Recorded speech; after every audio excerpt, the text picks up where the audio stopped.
US jobs and supply chains in trouble, folks. So listen, guys, we were in Colorado recently, and I don't know if you guys noticed this too, but they moved everything in the stores to fit in wines. Different stores, different establishments. Nothing that we needed was there. Like, just a whole lot of liquor in some cases and a whole lot of rearranging to most likely fill in the gaps and make the place feel full. Oh, and the lettuce heads, half the size that they used to be. Are you guys seeing the same thing? Everything is so freaking expensive now. Layoffs and food shortages, they are on the menu today, guys.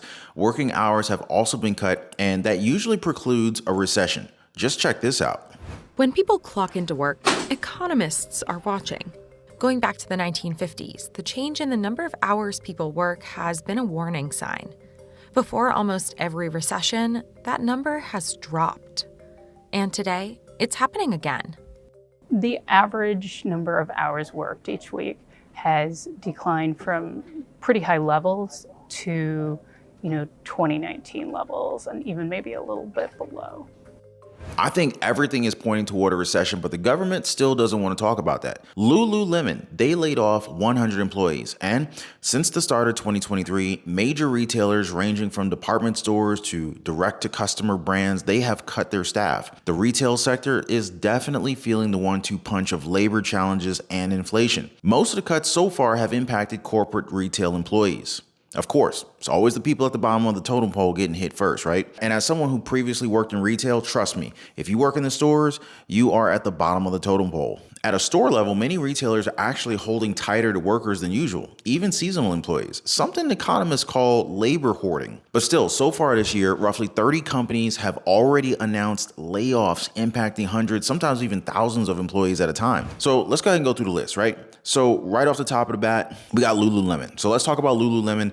This particular company laid off 100 employees from Lululemon Studio, the part of its business that includes the fitness tech brand Mirror. So Peloton, let's talk about Peloton. 11 employees at its Midtown Manhattan headquarters in New York in October. So Walgreens, the drugstore chain Walgreens, will be cutting 504 roles, or 10% of its workforce. The Container Store, the storage and organization product store, announced their plans to lay off roughly 15% of their staff at its support center, plus 3% of its workforce at stores and distribution centers. Allbirds, the shoe retailer, let go 21 of its employees globally in May. Dollar Tree, oh yeah. So the retailer, the Dollar Tree, which also owns Family Dollar, will be letting go 90 corporate employees in Chesapeake, Virginia. Gap. So the retailer, the Gap, will be laying off 1,800 corporate employees, as well as members of its upper field workforce, such as regional store leaders. It's the second round of cuts in the Gap in less than a year. 500 corporate employees were let go in September. Nordstrom, an unknown number of employees in the department store Nordstrom, in their tech department, including software engineers and program managers, were laid off in April. Earlier this year, Nordstrom announced that it will be shutting down its Canadian operations by late June, so about 2,500 job cuts. Whole Foods, the Amazon-owned grocers, laying off several hundred workers, employees on Whole Foods global support teams, and those who manage regional operations. Let's not forget about Best Buy, folks. Hundreds of store employees in Best Buy across the country will be let go from this electronics retailer, though it didn't specify a total number, but they would likely be specialized store associates. David's Bridal, as part of their bankruptcy filing, the bridal retailer will be laying off 9,236 employees nationwide. Let's not forget about Blue Nile. You guys heard about this direct-to-consumer jewelry company, right? So Blue Nile will be laying off 119 employees beginning this month. J. Crew, they're laying off some people as well. Around 40 corporate employees will be laid off, or actually were already laid off from J. Crew recently, about 3% of the company's workforce. Walmart, the big box store chain, has cut hundreds of jobs and fulfillment centers this year. And so Walmart, hundreds were laid off at an e-commerce fulfillment center, actually multiple e-commerce fulfillment centers across the country. Meanwhile, 480 roles at Walmart were cut due to store closures in Portland, Oregon, according to documents filed with the state. Now, Walmart is also closing 3 tech hubs in Texas, Oregon, and California, and they're ultimately offering these employees the option to relocate its Arkansas headquarters or accept the severance package. I guess it's better than nothing, right? Gopuf, the delivery startup, laid off more than 100 employees, or about 2% of its workforce in March, its third round of layoffs in the year. Zulily, the online retailer, cut an undisclosed number of its nearly 2,000 corporate employees in an effort to trim expenses. Poshmark in February. And so Poshmark, they laid off about 2% of its US workforce. Its global workforce totals over 800. The Real, the luxury consignment company, cut 230 employees, about 7% of its workforce. Lidl, around 200 US-based corporate employees were let go from the German grocery chain. Neiman Marcus, the high-end department store, cut 5% of its staff. REI, 167 corporate employees were laid off from this outdoor retailer. Roughly 8% of the company's headquarters staff and 1% of its total workforce. Stitch Fix, about 20% of the brand's salaried workforce of 1,700 employees were cut in January. Everlane, 17% of the direct-to-consumer clothing brand's corporate staff and less than 3% of retail workforce were cut. Wayfair, oh wow. So the online home goods retailer cut 1,750 jobs, or about 10% of its workforce in January. Saks.com, at least 100 positions were eliminated at the e-commerce branch of Saks Fifth Avenue, or about 3.5% of its staff. The Bay, the e-commerce arm of Canadian department store Hudson Brand, laid off about 2% of its employees. Ruggable, the direct-to-consumer rug brand, cut 100 corporate jobs. Amazon, about 18,000 Amazon employees were laid off in January, and many of these Amazon employees focused on the e-commerce giant's brick-and-mortar retail business. Zappos, more than 300 workers, or about a fifth of the Zappos workforce, were cut from the company. The Amazon-owned online retail shoe brand Zappos as a part of the January layoffs.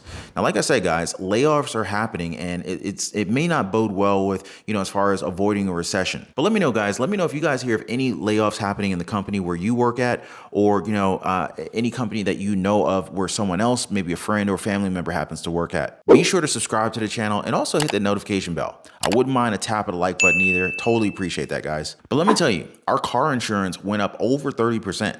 Called the company and they told me one reason for the increase was because of undocumented, uninsured drivers causing accidents, then disappearing into the woodwork, leaving the insurance company holding the bag. They also mentioned the high cost of repairing electric vehicles. Even a minor fender bender could cost you 30 grand. So yeah, definitely feeling the squeeze lately. Now, in other news, the demand for frozen food, it has gone up, but the cold storage supply chains may not be able to keep up. I mean, we're talking a $265 billion global frozen food market that may be put at risk without resilient cold storage supply chain infrastructure. Basically, American consumers are buying more frozen food products, so it's going to be needing more storage capability and a more efficient supply chain. In 2022, frozen food sales in the US reached more than $72 billion, and they're saying that growth is just coming for the American frozen food market. Remember that C-19 lockdown back in 2020?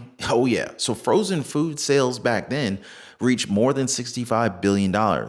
From there, more Americans got into bulk buying, and frozen foods were some of the best-selling items during the pandemic, especially since they could, really be stored for long periods of time. You see, it's a pretty sophisticated supply chain that keeps perishables frozen. Products have to maintain a proper temperature throughout a complex network of refrigerated trucks and cold storage facilities, and approximately 13% of all food produced globally is lost due to poor cold storage supply chains every single year. And now that we're living in a global economy, a food shortage in one country now affects the entire world. Plus, all of these supply chains and networks, they're interconnected in a global scale, so a kink in one area causes a domino effect of problems down the line for the whole world, especially the United States. Matter of fact, we're even seeing state agencies working to develop their respective food supply chains. So here's an example from Nebraska. So the NDA is set to host a virtual listening session on August 1st to identify funding opportunities for a $3.3 million cooperative agreement with the USDA Agricultural Marketing Services Resilient Food Systems Infrastructure Program. They also have an online survey for those who can't attend. So the idea is that this Resilient Food Systems Infrastructure Program, it's supposed to develop and administer state coordinated initiatives to help build resilience across the middle of Nebraska's food supply. USDA funds will support expanded capacity for food crops for activities that happen post-harvest and prior to the arrival at a retail market. Activities like gathering, processing, manufacturing, storing, transporting, wholesaling, and distributing locally and regionally produced food, including specialty crops, dairy, grains for eating, aquaculture, and other food products. They are hoping to get constructive feedback from a lot of different people interested and involved in agriculture. So, they can definitely consider priorities to fund proposals and projects that will help strengthen Nebraska's food supply. Now, they're also working on grants with the USDA for food and farm businesses and other eligible entities, including nonprofits, local government entities, tribal governments, and institutions such as schools and hospitals. So maybe you or somebody that you know is affiliated with places like these. Share the information with them. I think we're going to need all the help we can because we're expecting more food shortages in the second half of 2023. Some examples here. So number one, let's talk corn, right? So the Ukraine has historically been a major corn provider, but with Russia's ongoing invasion and no end in sight, things have changed a lot. And so this means we'll be likely seeing less corn available, and that's a problem because corn is a very essential ingredient in a lot of American products, anywhere from chips to salad dressing and even soda. Bread. So be prepared for a potential bread, flour, and wheat shortage. The ongoing war in the Ukraine, it affects nearly 20% of the world's cereal grain production. And that's a pretty big factor behind the possible scarcity. Let's talk about the vegetable oil, guys. So in the coming months, we might face shortages of several vegetable oils like canola oil, sunflower oil, soybean oil, and palm oil. A combination of factors including Indonesia's halt on palm oil exports and continuing global droughts is happening here.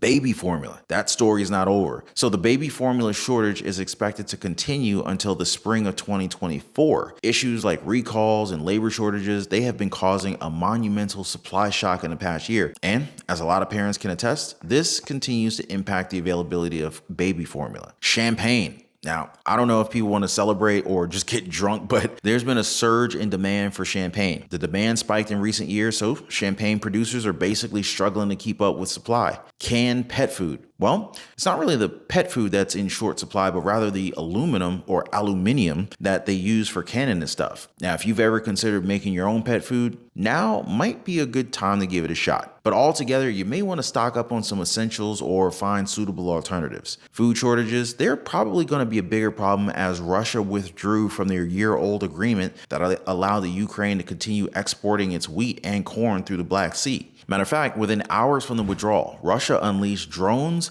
and missile attacks on the Ukraine's export infrastructure, including silos containing hundreds of tons of grain and vital port structures. Now, I think that the idea of these Russian attacks is to make it harder for the Ukraine to resume shipments if and when current or future diplomatic efforts to revive the agreement succeed. World grain prices rose 17% in 8 days after Russia pulled out. By the way, if you guys made it this far in the video, please consider dropping a quick like for the video. Also subscribe to the channel. And I'm going to see you guys on the next one. Be careful.